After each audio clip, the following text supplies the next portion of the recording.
Assalamualaikum warahmatullahi wabarakatuh. Hai, saya Elis Sukmawati, NPM 1911060070.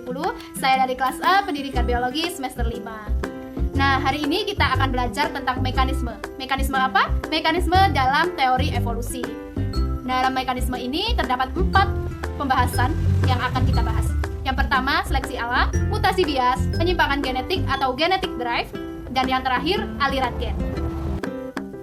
Dari perspektif neo-darwinisme, evolusi tersebut terjadi bila ada perubahan frekuensi alel dalam populasi organisme yang sering kali terlihat. Misalnya, alel warna hitam pada populasi ngengat menjadi semakin banyak. Mekanisme yang dapat menyebabkan perubahan frekuensi alel ini adalah seleksi alam, penyimpangan genetik atau genetic drive, dan aliran genetik.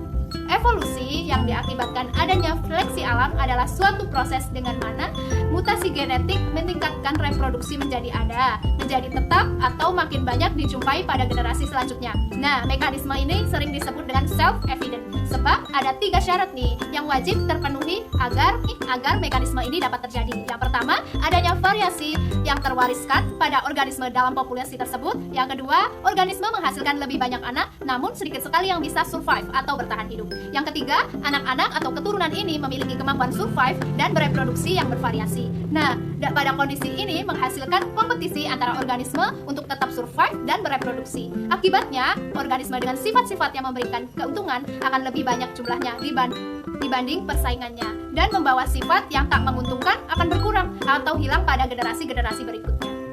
Konsep sentral dalam seleksi alam ini adalah fitness evolusi dari suatu organisme, di mana fitness ini adalah ukuran kemampuan organisme untuk dapat survive dan bereproduksi yang selanjutnya menentukan ukuran kontribusi genetiknya kepada generasi selanjutnya.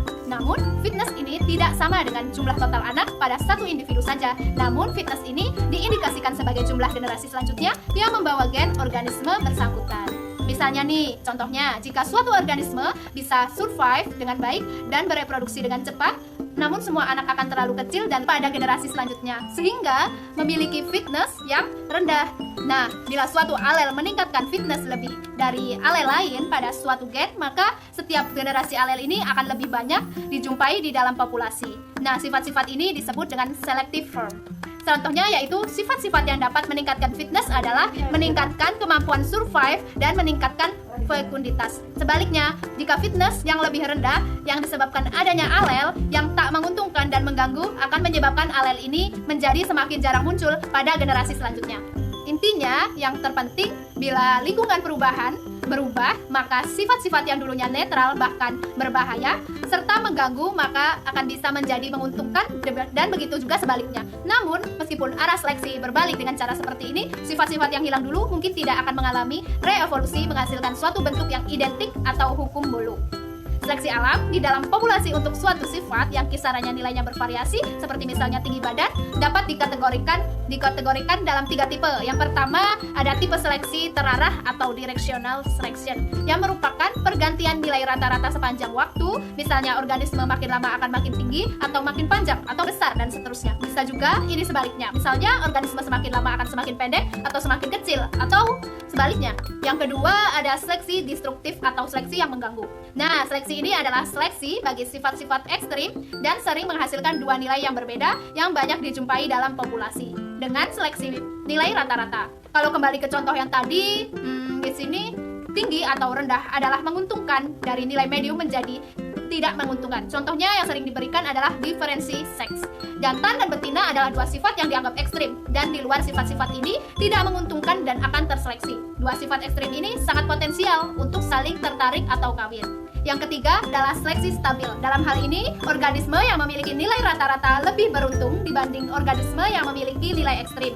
Contohnya yang paling menarik adalah berat badan bayi. Berat badan bayi rata-rata adalah sekitar 3 kg.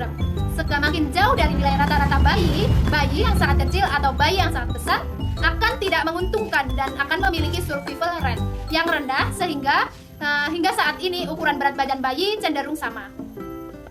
Seleksi alam umumnya membentuk alam sebagai ukuran individu. Selanjutnya kita akan membahas mengenai mutasi bias. Nah, di samping menjadi sumber utama variasi, mutasi dapat juga berfungsi sebagai mekanisme evolusi bila ada berbagai probabilitas pada tingkat molekul agar mutasi dapat terjadi.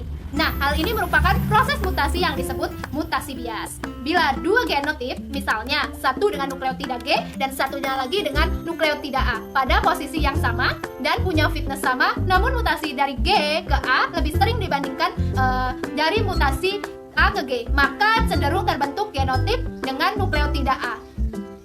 Mutasi bias ini dengan berbagai daya pada bermacam taksa dapat menyebabkan adanya evolusi berbagai ukuran gen. Seleksi akan menguntungkan salah satu dari dua mutasi, namun tak ada keuntungan ekstra dari keduanya.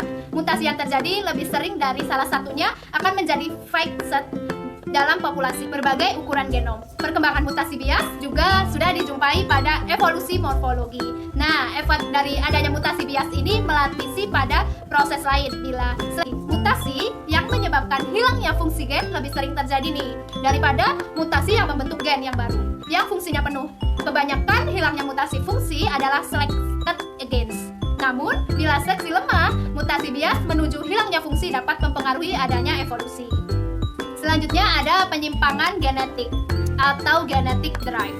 Ketika tidak ada seleksi untuk hilangnya fungsi, kecepatan berkembang lebih bergantung pada laju mutasi daripada ukuran populasi efektif, menunjukkan bahwa kejadian ini lebih didorong oleh bias mutasi dibandingkan dengan penyimpangan genetik.